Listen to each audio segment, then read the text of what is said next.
जय हिंद। सब बच्चे एक साथ बोलेंगे 3 बार, जय हिंद, जय हिंद, जय हिंद। तो जैसा कि आपको ज्ञात है कि आज हम यहाँ पर पिक्टोरियल बायोग्राफीज हैं, ये हमारे शहीदों की, हमारे जो कुछ शहीद हुए हैं और वीरों के बारे में है बेसिकली। तो बहुत सारे लोग अभी वीर हमारे साथ उपलब्ध भी है, जीवित हैं। परमवीर चक्र विजेता है, अशोक चक्र है, महावीर चक्र विजेता है। तो इनकी ऐसी पिक्टोरियल बुक बायोग्राफीज हैं। हम उसको कॉमिक नहीं बोलते, पिक्टोरियल बायोग्राफी बोलते हैं। तो ये रंगीन चित्रों में है और आप जैसे जो नन्हे मुन्ने बालक यहाँ आए हैं उनके बारे में, उनके लिए, और ये सब आपको भी दी भी जाएंगी लोकार्पण के बाद। तो हमारे समकक्ष श्री ऋषिराज जी हैं। ऋषिराज जी बहुत चर्चित नेम है, लेखक है। उनके लिए ताली बजा के उनका स्वागत करें। ऋषिराज जी जो पुस्तकें लिखते हैं वो ज़्यादातर राष्ट्रभक्ति, देशभक्ति से ओतप्रोत होती हैं। और आप जब सुनेंगे तो आपको बड़ा आनंद आएगा। उनकी जो स्टोरीज हैं वीरों के बारे में, उनके पास जो गाथाएं हैं, वीर गाथाएं। तो ऋषिराज जी की करीब पूर्व में 12 पुस्तकें आ चुकी हैं इन पिक्टोरियल हैं, 14 पुस्तकें, और ये पिक्टोरियल बायोग्राफीज अलग हैं। और ऋषिराज जी जो सीबीएसई का एक बड़ा अभियान है वीर गाथा, जहाँ पे वीरों की गाथाओं के बारे में बच्चे, लाखों बच्चे, इस बार तो कितनी संख्या, 1 करोड़ के ऊपर संख्या थी जिन लोगों ने, 1.25 करोड़ बच्चों ने, छात्रों ने, स्कूलों के, सीबीएसई के अंदर जो स्कूल्स आते हैं उसके अंदर एसेस लिखे, पेंटिंग कंपटीशन हुआ। और उसकी जो मेन मुख्य कमेटी है 4 लोगों की, उसमें ऋषिराज जी भी हैं। तो एक बार ताली बजा के इस बात के लिए भी उनका हम स्वागत करते हैं। मैं मोहित जी से आग्रह करूंगा कि ऋषिराज जी का पुस्तक संच देकर और स्वामी विवेकानंद की तस्वीर भेंट करके अभिनंदन करेंगे। एक बार जोरदार फिर तालियां बजाएंगे हम लोग।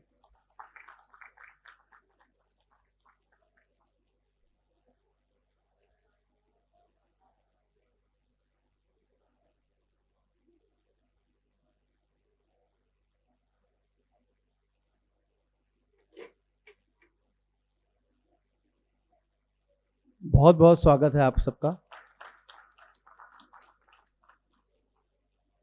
और कार्यक्रम शुरू करने से पहले उचित होगा कि हम जो अपनी पिक्टोरियल बायोग्राफीज हैं इसका लोकार्पण भी कर लें, ताकि फिर अनवरत बातचीत चलती रहेगी।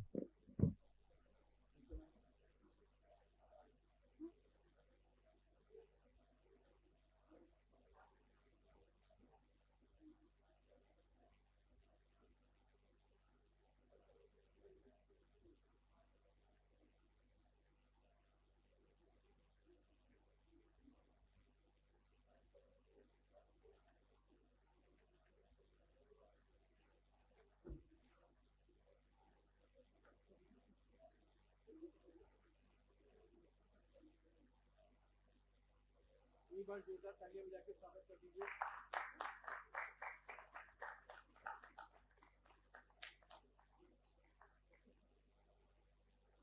ये अंग्रेजी की बायोग्राफी हो रही है अभी, तो हिंदी की बायोग्राफी।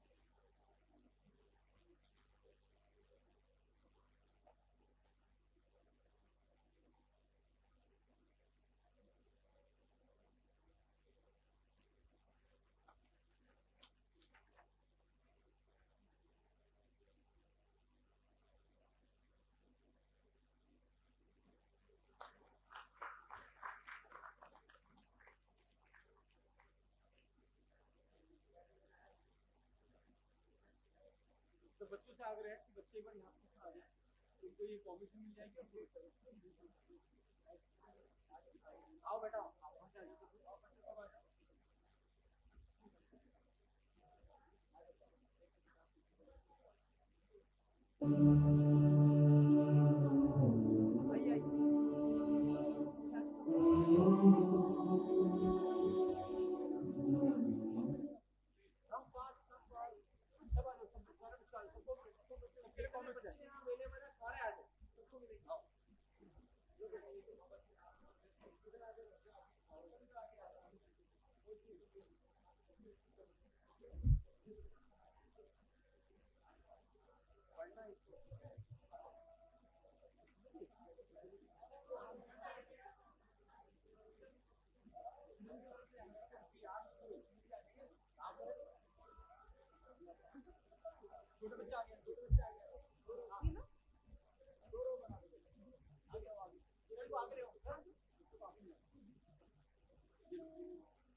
बुक्स किसको देनी है मैम?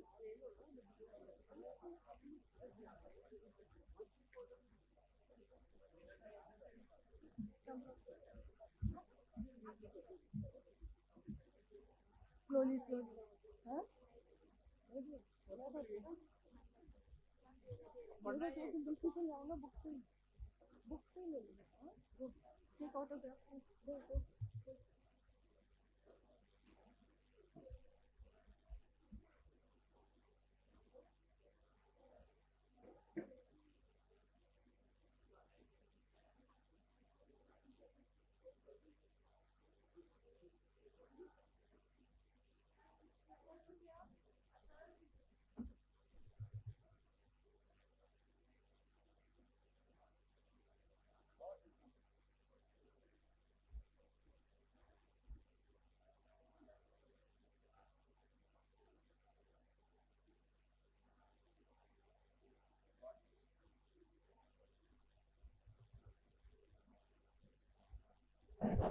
बहुत बहुत धन्यवाद। और ये पहला लोकार्पण हुआ होगा जहां इतने लोगों ने मिलकर एक साथ किया, तो सब बच्चे अपने लिए एक बार ताली बजाएंगे जोरदार। बहुत अच्छा, बहुत सुंदर। ये किताबें सब पढ़नी है आपको। तो अब ज़्यादा बातचीत को आगे बढ़ाते हुए मैं ऋषिराज जी से आग्रह करूंगा कि वे पहले अपनी बात रखें और उसके बाद प्रियंका जी उनके साथ सवाल जवाब करेंगी। तो कॉलेज माइक भी आप यूज़ कर सकते हैं।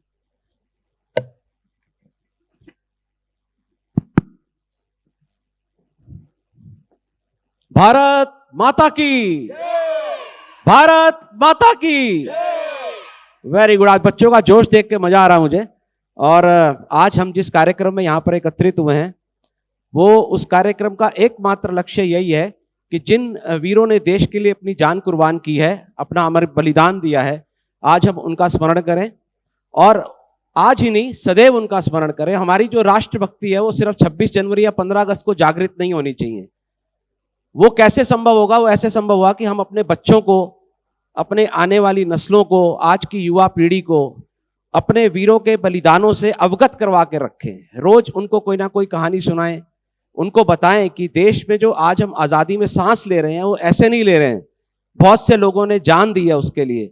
जो कारगिल की लड़ाई हुई थी 1999 में, उस समय वो पहली ऐसी लड़ाई थी जो हमने अपने टेलीविजन में देखी थी, ड्राइंग रूम्स में बैठ करके, और पहली बार पता चला कि लड़ाई होती क्या है। तब हमें, जो मेरी जनरेशन के लोग हैं वो रिलेट कर पा रहे होंगे कि हमने देखा जब बोफोर्स की तोपें बम दाग रही थी, टाइगर हिल पर हमारे लोग लड़ रहे थे, हमारे 527 जवान उस लड़ाई में शहीद हुए थे।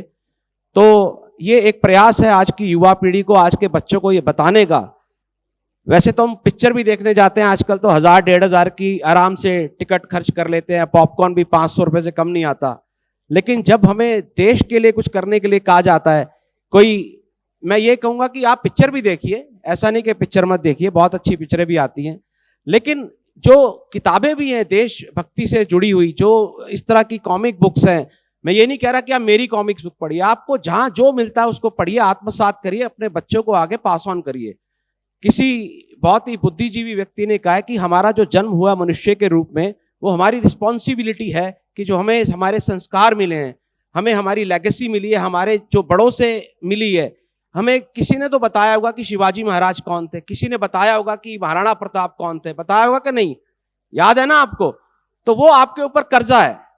वो कर्ज जो आपने, आपके बुजुर्गों ने आपको दिया, वो आगे जब तक आप पास ऑन नहीं करेंगे तब तक आपका ये जीवन जो है इंसान का फलित नहीं होगा।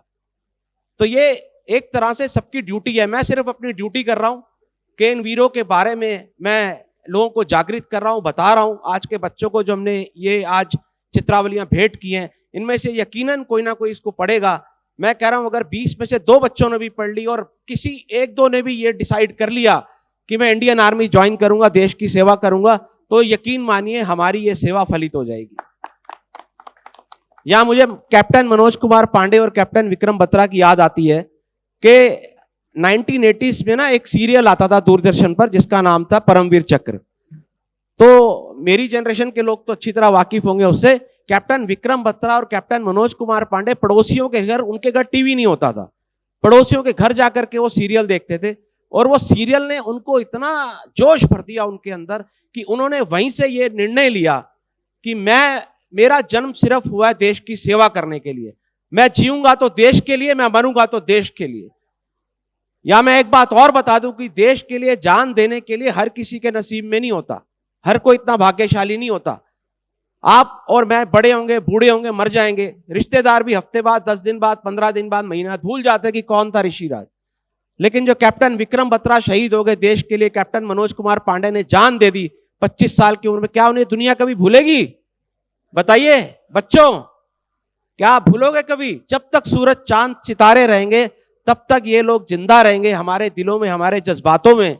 हर साल हम उनके लिए, वो कहते हैं ना कि शहीदों की चिताओं पर लगेंगे हर बरस मेले, वतन पर मिटने वालों का बाकी यही निशा होगा। ये सिर्फ बात कहने की नहीं है, आज भी हम इकट्ठे हुए हैं उनको अपनी श्रद्धांजलि देने के लिए। तो इन्हीं बातों के साथ मैं अपनी वाणी को विराम देता हूं। जो क्वेश्चन आंसर सेशन हमारा स्टार्ट होने वाला उसको स्टार्ट करते हैं। उसके बाद मैं चाहूंगा कि आप लोग मेरे से सवाल पूछें अगर आपके मन में कुछ सवाल आते हैं, और बाकी बातें क्वेश्चन आंसर में सेशन में निकलेंगी। Thank you. नमस्ते सर। सबसे नमस्कार। पहले हमारा सौभाग्य है कि आज आपके साथ हम इस विशेष संवाद में सम्मिलित हैं। आपने अपने चित्रकथाओं और स्टोरी बुक्स के माध्यम से देशभक्ति की भावना को न केवल जीवंत किया है बल्कि युवा पीढ़ी को भारतीय सेना के शौर्य से भी परिचित कराया है। मेरा पहला सवाल है कि आपने कारगिल युद्ध के वीरों पर आधारित ये शानदार स्टोरी बुक्स बनाई हैं, तो हमारे पाठक और दर्शक ये जानना चाहेंगे कि इस श्रृंखला को बनाने की प्रेरणा आपको कहाँ से मिली? सबसे पहले धन्यवाद, आपने मुझे मंच दिया मुझे अपनी बात रखने के लिए। और ये जो टॉपिक है मेरे लिए बहुत ही दिल के करीब है। उसका एक कारण ये भी है कि जब कारगिल वार हुआ तो मेरी उम्र 24 साल की थी, और मेरा घर जहाँ पर था वहाँ से जब लड़ाई शुरू हुई तो कारगिल के जो टैंक्स जब जाते थे ना तो वो कवर होकर के हमारे घर के आगे से ही जाते थे, क्योंकि वो उस समय कारगिल की तरफ रवाना हो रहे थे। तो बड़े मन में उत्सुकता होती थी कि ये टैंक्स जा रहे हैं, वहाँ लड़ाई चल रही है। और जितने भी वॉरियर्स हैं कारगिल के, चाहे वो मनोज कुमार पांडे साहब हैं, चाहे विक्रम बत्रा साहब हैं, और एक अनुज नैयर साहब हैं जिनको महावीर चक्र मिला था, उन सबसे मैं काफी अपने आप को क्लोज पाता हूं, क्योंकि उनकी और मेरी उम्र में हार्डली 1 या 2 साल का अंतर रहा होगा।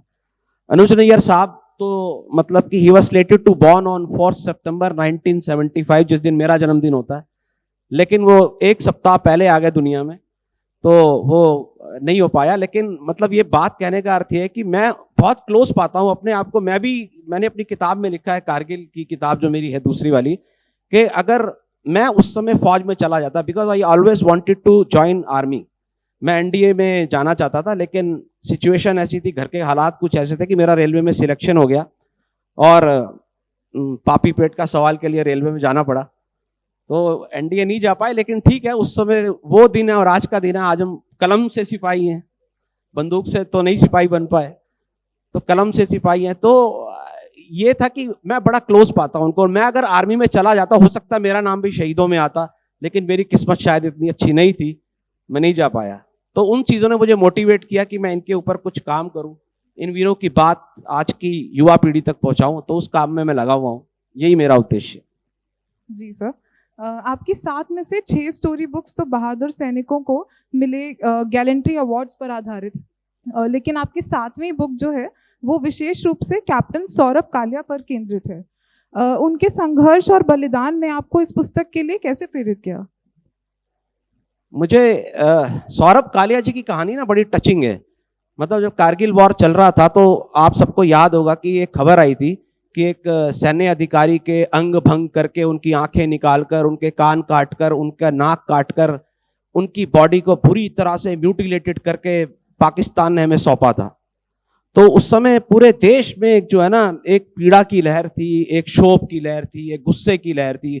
हर आम नागरिक जो भारतीय था, आपने शहंशाह पिक्चर में भी देखा होगा, विक्रम बत्रा भी उसमें दिखाया है कि जब उनको पता चलता है कि उनकी बॉडी इस तरह से भेजी गई है तो वो भी कसम खाते हैं कि मैं छोड़ूंगा नहीं दुश्मन को। तो उनकी जो स्टोरी है ना बहुत ही मार्मिक है, लेकिन मुझे नहीं पता कि आर्मी के क्या रूल्स हैं, लेकिन उन्हें कभी गैलेंट्री अवार्ड नहीं मिला। और मुझे लगता है कि मैं अगर हूं, मेरे बस का हो, तो मैं तो हर किसी ऐसे जवान के लिए गैलेंट्री अवार्ड कर दूं जिनकी शहादत हमें दिख रही है कि मतलब इस तरह से उन्होंने किन परिस्थितियों में अपनी जान दी होगी, लेकिन फिर भी हम उनको अवार्ड नहीं दे सकते, गैलेंट्री अवार्ड नहीं दे सकते क्योंकि हमारे रूल्स परमिट नहीं करते। तो मेरे हिसाब से उनको अवार्ड तो नहीं मिला, लेकिन वो मेरे हीरो हैं, और वो हीरो है तो मुझे लगा उनकी स्टोरी, चाहे गैलेंट्री अवार्ड की हम सारे बात करते हैं, लेकिन मुझे लगा उनकी कहानी भी आनी चाहिए, इसलिए मैंने उनको चुना, सौरभ कालिया साहब को। जी सर, आपके विचार में इन चित्रकथाओं की क्या भूमिका हो सकती है जिससे बच्चे भारतीय सेना और देशभक्ति की भावना से जुड़ सकें? जैसा कि मैंने भी बताया कि भारतीय सेना में जाने के लिए ना एक भाव की बड़ी जरूरत होती है। भाव की जरूरत हमारे पास नॉर्मल लाइफ में भी होती है। अगर हमारा अपने माता पिता के प्रति भाव होता है या अपने छोटे बहन भाइयों के प्रति भाव होता है, तब उनसे बड़ा प्यार रखते हैं। लेकिन अगर भाव ही नहीं होता तो मतलब भाव नहीं है तो जीवन शून्य है, मेरा मानना ये है।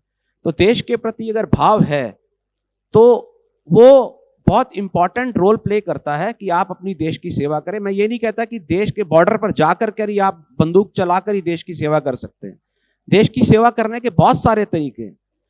फॉर एग्जाम्पल, अगर आप जिस मोहल्ले में, जिस कॉलोनी में रहते हैं या जिस नगर में रहते हैं, वहां पर किसी वीर का परिवार होगा, किसी शहीद का परिवार होगा, आपको पता होगा कि इनका जो बेटा था, इनकी बेटी थी या इनके पिताजी थे, वो कारगिल वॉर में चले गए या 71 वॉर में चले गए या गलवान में चले गए, किसी भी देश को बचाते हुए चले गए। आप साल में एक बार उनके घर जाएं, उनको एक बार नमन करके आए, उनके घर वालों को, उनको बताएं कि हम और पूरा देश आपके साथ खड़े हैं। ये जो आपके पुत्र पिता या पुत्री ने किया, उसके लिए हम सभी ऋणी हैं आपके। ये भी एक तरह की देशभक्ति है। हम उनको साल में याद करें। मतलब वही है कि हमारी जो देशभक्ति सिर्फ 26 जनवरी और 15 अगस्त पर जागृत नहीं होनी चाहिए, वो पूरे साल रहनी चाहिए। सर, अब तक आपकी इन चित्रमालाओं को कैसी प्रतिक्रिया मिली है, जिन भी लोगों से आपने ये शेयर किया है? प्रतिक्रिया देखिए कि मेरे हिसाब से तो बहुत अच्छी मिली है, क्योंकि जब हमने शुरुआत की थी तो हमारी ये चित्रमालाएं सिर्फ 7 हिंदी में आई थी। तो उसके बाद जैसे कि आज के बच्चे थोड़ा सा अपने आप को मतलब कि कंफर्टेबल नहीं पाते हैं हिंदी पढ़ने में, तो फिर हमें डिमांड आने लगी कि इसको इंग्लिश में भी लाइए। तो खैर, माध्यम कोई भी हो, इंग्लिश हो, हिंदी हो, रील हो, शॉर्ट हो, मेरा ये मानना है कि हमारी बात जो है जनमानस तक पहुंचनी चाहिए, बच्चों तक पहुंचनी चाहिए, युवाओं तक पहुंचनी चाहिए, ताकि जो हमारा मकसद है उसको हम अचीव कर सकें। इसी पर आधारित मेरा अगला प्रश्न है, आज के दौर में जब डिजिटल माध्यमों का बहुत प्रभाव पड़ रहा है स्पेशली बच्चों पर, तो नई पीढ़ी को हमारे शूरवीरों की वीर गाथाओं से जोड़ने के लिए और क्या क्या प्रयास किए जा सकते हैं? जैसे एक माध्यम ये है, देखिए अभी भारत सरकार ने ना पिछले 4 साल से एक कार्यक्रम शुरू किया, वीर गाथा। जैसा अभी पीयूष जी ने बताया, वीर गाथा प्रोजेक्ट जब शुरू हुआ था, मेरे ख्याल मैडम को पता होगा कि वीर गाथा प्रोजेक्ट क्या है, क्योंकि अभी भारत के सारे स्कूल इसमें इन्वॉल्व हैं वीर गाथा प्रोजेक्ट में। और लकीली मैं उसकी नेशनल कमेटी का मेंबर रहा हूं, तो मैं देख के मेरा मन गदगद हो जाता है जब 3 साल से 5 साल के बच्चे, मैं 4 कैटेगरीज हैं उसमें, 3 से 5 साल, 5वीं कक्षा तक, फिर 6ठी से 8वीं, 9वीं, 10वीं और 11वीं 12वीं, 3 से 5वीं कक्षा के बच्चे भी इतने सुंदर सुंदर पोम्स लिख रहे हैं, कविताएं लिख रहे हैं और चित्र बना रहे हैं। तो ये जो वो कर रहे हैं, चाहे वो जाने अनजाने कैसे भी कर रहे हैं, लेकिन उनके सबकॉन्शियस माइंड में, बैक ऑफ द माइंड में कहीं ना कहीं तो ये आ रहा है कि एक विक्रम बत्रा था, एक सौरभ कालिया था, एक अनुज नैयर था, जिन्होंने देश के लिए अपनी जान दी। तो कहीं ना कहीं वो भाव, इनके जो बच्चों का मन है, बड़ा मतलब कि उस समय बहुत ही भोला मन होता है। अगर बचपन में ही ये उन चीजों से जुड़ जाएंगे तो कहीं ना कहीं ये बड़े होकर देश के लिए कुछ बड़ा काम करेंगे। और वैसे भी जैसे मैंने बताया कि विक्रम बत्रा साहब और मनोज कुमार पांडे साहब ने परमवीर चक्र सीरियल देख करके गए, उनके जैसे हजारों लोगों ने देखा होगा। कईयों के माता पिता ने कहानियां सुनाई होंगी, हमारे भी माता पिताओं ने हमें माता पिता ने कहानियां सुनाई है वीरों की, कि आप कैसे वीर बन सकते हो। तो ये story telling is a very big medium, और ये उसी का पार्ट है एक तरह से, कि ये स्टोरी बुक्स को आप ना खुद पढ़ें, बल्कि बच्चों तक पहुंचाएं। सर, क्या आपको लगता है कि अन्य ऐतिहासिक युद्धों और नायकों की गाथाओं को भी इसी तरह चित्रकथाओं के रूप में प्रस्तुत किया जाना चाहिए, और आपके क्या विचार हैं? बिल्कुल, मतलब कि हमें तो हर वॉरियर का, जैसे कि यहाँ मैं जिक्र करूंगा कि 140 करोड़ का देश है, उसमें से जो वॉर में अभी तक परमवीर चक्र मिले, कोई बता सकता है कितने परमवीर चक्र आज तक मिले हैं भारत में? बहुत बढ़िया, जोरदार तालियां बजाइए सर के लिए। तो ये बात यहां पर सबकी आवाज एक साथ आनी चाहिए थे। 21, ठीक है ना? तो 140 करोड़ के देश में 21 परमवीर चक्र आज तक मिले हैं। तो वो परमवीर चक्र जो मिले हैं, हमारी जो विभिन्न लड़ाइयां हुई है, 47 की लड़ाई हुई है, 62 की हुई है, 65 की हुई है, 71 की हुई है और 99 की हुई है, इन सब में जिन्होंने मतलब कि अति असाधारण वीरता का प्रदर्शन किया, उन सबको परमवीर चक्र से सम्मानित किया गया। उनकी स्टोरीज सबको पता होनी चाहिए मेरे हिसाब से। एक बहुत बड़ा उनका जो जीवन है, एक उदाहरण है हमारे लिए, एक प्रेरणा है कि हम उनके जीवन को फॉलो करें और देश के लिए कुछ करें। सर, मेरा आखिरी सवाल है।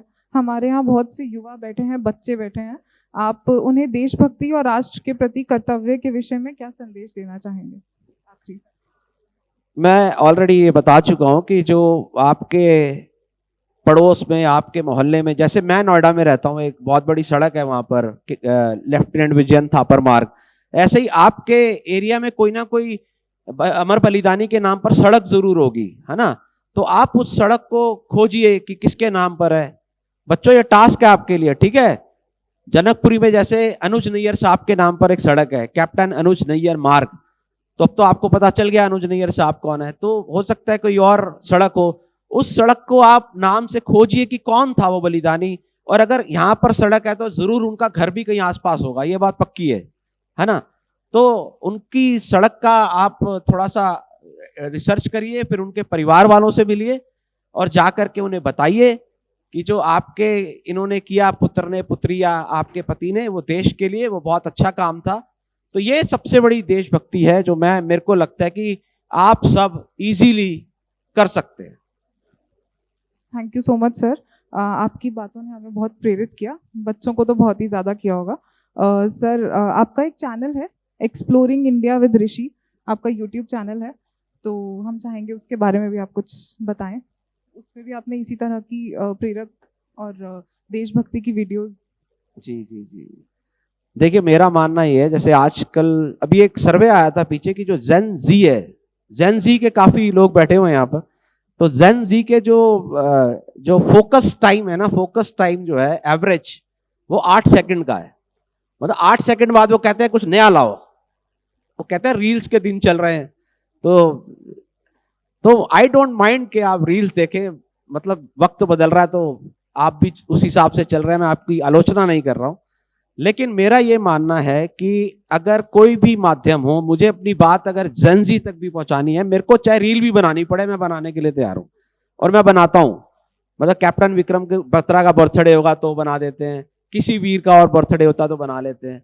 तो मतलब सिर्फ इतना है कि अपनी जो बात है वो मुझे अपने टारगेट ऑडियंस तक कैसे पहुंचानी है। वो किताबें भी माध्यम हो सकती है, वो वीडियोस भी हो सकती हैं, वो रील्स भी हो सकती हैं, वो शॉर्ट्स भी हो सकते हैं।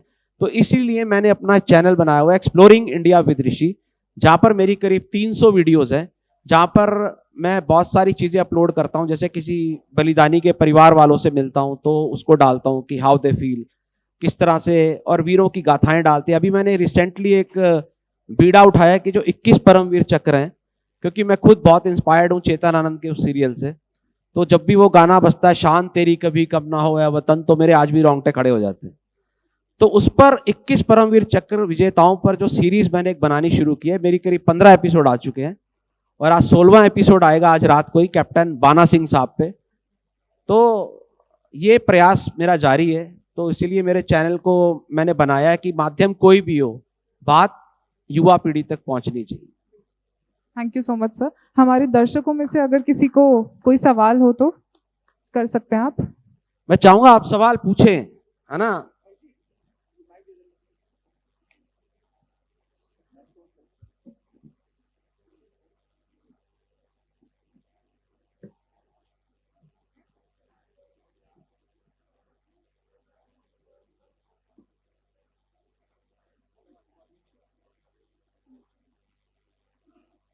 कोई बड़ा भी पूछ सकता है, बच्चे मतलब शर्माओ मत बेटा, पूछना है तो पूछो।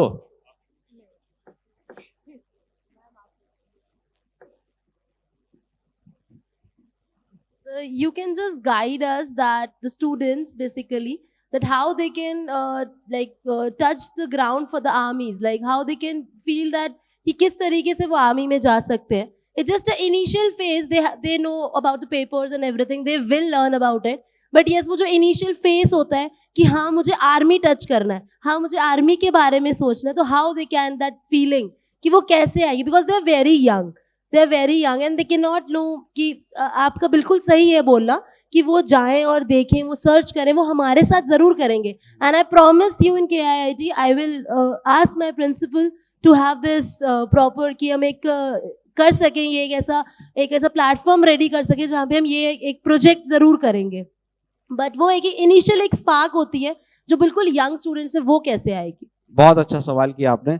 वैसे इसमें मैं एक बात आपको बता दूं, इस बार जो वीर गाथा प्रोजेक्ट के जो अभी अवार्ड्स हुए थे 23 तारीख को, उसमें हमारे रक्षा मंत्री थे और हमारे शिक्षा मंत्री भी थे. शिक्षा मंत्री ने एक बहुत बेहतरीन उसमें बात कही. उन्होंने कहा कि अब हम इसमें एक काम करने जा रहे हैं कि हर स्कूल में हम रिक्वेस्ट कर रहे हैं वीर गाथा कॉर्नर बनाइए. ठीक है ना, वीर गाथा कॉर्नर बनाइए, उसमें हमारे जो बलिदानी है उनके बारे में लिखिए.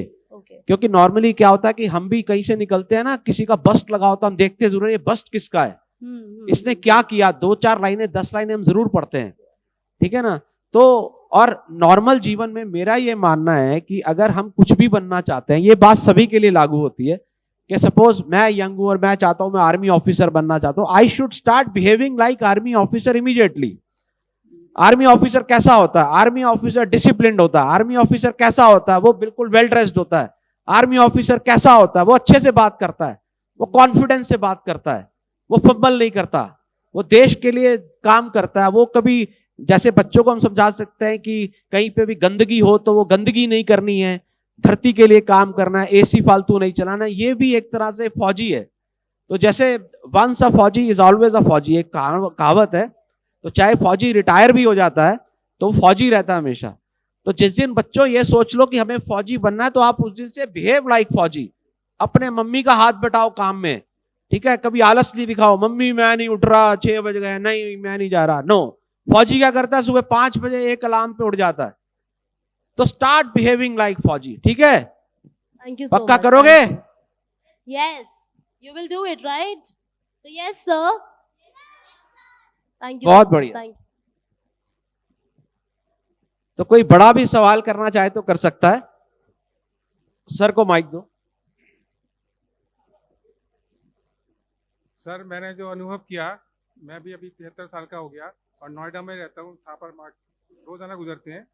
लेकिन मैंने ये देखा कि जो बुक शॉप्स हैं उनमें इन वीरों के बारे में बुक्स नहीं है. जैसे विक्रम बत्रा की बुक मुझे नोएडा में ढूंढने के 3 उसमें मॉल्स में जाना पड़ा, तो काफ़ी उसके बाद बुक करानी पड़ी तब वो मिली. तो जो हम बात कर रहे हैं, बच्चों को ये इनकी गाथाएं पता चले. जैसे हम जब बचपन में, हम बचपन में थे तो शिवाजी की कहानियाँ या बड़े वीर गाथाओं की सब हम सुनाते थे, हमारे दादा दादा नानी. तो वो अब लुप्त होता जा रहा है. तो ऐसा क्या किया, जैसे अभी आपने कहा कि फोकस जो 8 सेकंड का रह गया आज डिजिटल वर्ल्ड में, तो किस तरह से ये इंटरेस्ट बढ़े, जो वो कोई एक चैप्टर तो पढ़े किसी का या सुने तो कम से कम 5 मिनट. तो इसके बारे में आप कुछ प्रकाश डालें. और किस प्रकार से ये पुस्तकें, अभी जैसे मैंने कैलाश सत्यार्थी जी की एक बुक ली है, उन्होंने ऑटोबायोग्राफी लिखी है दिया सलाई, तो वहाँ भी उनको टाइम लग गया उनको समझने में, देखने में. तो ये पुस्तकों से प्रेम कैसे बढ़े. वीर हमारे जो फौजी हैं, जैसे अब बच्चे ये कभी जाएँ वार मेमोरियल इंडिया गेट पे, तो वहाँ पता लगेगा उन 21 में से 19 तो मरणोपरांत हैं, 2 अभी भी जीवित है. उनकी स्टैचूज बनी है, उन स्टैचूज पे लिखा हुआ है, वो देखें पढ़ें, वहाँ चित्र ले. जैसे आपने कहा मार्ग ढूंढे तो वहाँ कोई ना कोई मिलेगा उन सब. और वो बहुत प्यार करते हैं. जैसे बत्रा जी के फादर भी नोएडा में रहते हैं. तो इस बारे में आप बताएं कि ये पुस्तक कैसे उपलब्ध हो सरल और सहज भाषा में, जो स्कूलों तक पहुंचे और हम और आप जैसे लोग भी कुछ बातें करें उनके बारे में. धन्यवाद. बहुत बढ़िया, मुझे बड़ी खुशी है कि आपने सवाल पूछा. और जैसे कि मैंने कार्यक्रम की शुरुआत में बोला था कि हम लोग पिक्चर देखने जाते हैं आज की डेट में, 1500 रुपए की टिकट लेते हैं 2 जने, 500 रुपए का पॉपकॉर्न खाते हैं, 2-2.5 हजार रुपये आराम से खर्च हो जाते हैं. लेकिन मुझे इस बात की भी खुशी है, मुझे कई लोग ऐसे मिले जो मुझे आकर के बोलते हैं कि सर आज मेरे बेटे का बर्थडे था, आज मैंने ये 25 किताबें ना, वो चॉकलेट नहीं बांटी स्कूल में, चॉकलेट भी 10-20 रुपए की आती है, ये जो हमारी कॉमिक है ये 95 रुपीज इस पे लिखा हुआ, और मेरे ख्याल आज कुछ स्पेशल डिस्काउंट भी पीयूष जी आप दे रहे होंगे इस पे आज। छूट पे बच्चों को तो 50% छूट पे मिल जाएगी, पर यहाँ जो विद्यार्थी मौजूद हैं उनको तो सबको हम दे ही रहे हैं। नहीं, विद्यार्थी, मैं सर की बात का जवाब दे रहा हूँ हाँ। कि नॉर्मली भी आप इनकी बुक्स जो है ये सारी अमेजोन पर अवेलेबल, आप ऑर्डर करेंगे आपको 20-25% डिस्काउंट मिल जाएगा। तो कई लोग मुझे ऐसे मिलते हैं कि आज मेरे बेटे का जन्मदिन है या जन्मदिन था, तो मैंने स्कूल में ये 20 ये चित्रावलियां बांटी हैं बच्चों को। तो आप सोचिए कितना बड़ा कॉस्ट किया। उन 25 में से या उन 20 बच्चों में से अगर 2 बच्चे भी बन गए, आगे बढ़ गए, तो कितना बड़ा देश के लिए काम होगा। तो नोएडा में थापर साहब का परिवार रहता है, वहां पर आज भी मतलब कि फॉर्चुनेट हूं मैं कि उनके चरण स्पर्श करने का मौका मिलता रहता है। तो इस तरह से हम चाहे ऑर्डर कर दे तो बच्चों को डिस्ट्रीब्यूट करें। जैसे आज बड़ा अच्छा जेस्चर पीयूष जी ने दिखाया, इन्होंने आज बोला कि जो भी बच्चा आज इस कार्यक्रम में आएगा उसको एक कॉमिक हमारी तरफ से होगी। तो ये स्टोरी बुक है, ये आज इनको भेंट कर दी गई। तो ये इसका एक तरीका ये भी है कि हम अपने आप से थोड़ा इनिशिएटिव लें, डिस्ट्रीब्यूट करें, पड़ोस के बच्चों को दे दे जा करके, क्या फर्क पड़ता है। तो यही एक माध्यम है जिससे कि हम अपनी बात कर सकते हैं। कोई और सवाल हो तो आप मुझे बताएं। तो बहुत धन्यवाद आपका। कार्यक्रम हमारा अंतिम में आ चुका है पड़ाव पर, और जिन बच्चों को, जिन छात्रों को पुस्तक नहीं मिली वो एक बार दोबारा मंच पे आ जाए तो उन लोगों को मिल जाएगी। जो बच्चे बाद में आए थे, जो छात्र बाद में आए हैं, कुछ ऐसे छात्र हैं क्या? ऐसे सबको मिल गई ना जितने लोग आए थे? बहुत धन्यवाद, बहुत आभार आपका। एक बार दोबारा से जय हिंद 3 बार उद्घोष करके फिर हम यहाँ से जाएंगे। जय हिंद, जय हिंद, जय हिंद, जय हिंद, जय हिंद, वंदे मातरम, वंदे मातरम, वंदे वंदे। मैं जो सत्र का समापन है हरिओम पवार साहब की 2-3 लाइनों से करना चाहूंगा, आप लोग ध्यान से सुनिएगा। जो सैनिक सीमा रेखा पर ध्रुव तारा बन जाता है, ध्रुव तारा मतलब जो देश के लिए अपना बलिदान दे देता है, जो सैनिक सीमा रेखा पर ध्रुव तारा बन जाता है, उस कुर्बानी के दीपक से सूरज भी शर्माता है। उस सैनिक के शव का दर्शन तीर्थ जैसा होता है, उस सैनिक के शव का दर्शन तीर्थ जैसा होता है, चित्र शहीदों का मंदिर की मूर्त जैसा होता है। तो ये पंक्तियां हमेशा आप याद रखिए कि जिस तरह से अभी सर ने यह भी कहा था कि नेशनल वॉर मेमोरियल हमारा महातीर्थ है। मैं जहां जाता हूं बच्चों से, स्कूलों से यही रिक्वेस्ट करता हूं, आप अपने बच्चों को पिकनिक ले जाते हैं, लेकिन एक बार वहां का भी दौरा कराइए उनको, और उनको बताइए ये सारे जो यहाँ पर जिनकी ये शिलालेख लगे हुए हैं, इन सब ने हमारे लिए जान दी है, देश के लिए। तो बहुत बहुत धन्यवाद, आप सबने बहुत उत्सुकता से मुझे सुना, बहुत बहुत धन्यवाद। जय हिंद।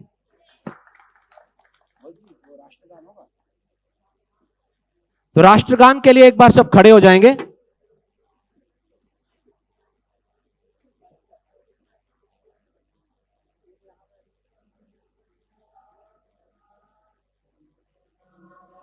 जनगण मन अधिनायक जय हे भारत भाग्य विधाता, पंजाब सिंध गुजरात मराठा द्राविड़ उत्कल बंगा, विंध्य हिमाचल यमुना गंगा उच्चल जलधि तरंगा, तव शुभ नामे जागे तव शुभ आशीष मांगे, गाहे तव जय गाथा, जन गण मंगलदायक जय हे भारत भाग्य विधाता, जय हे जय हे जय हे जय जय जय जय हे।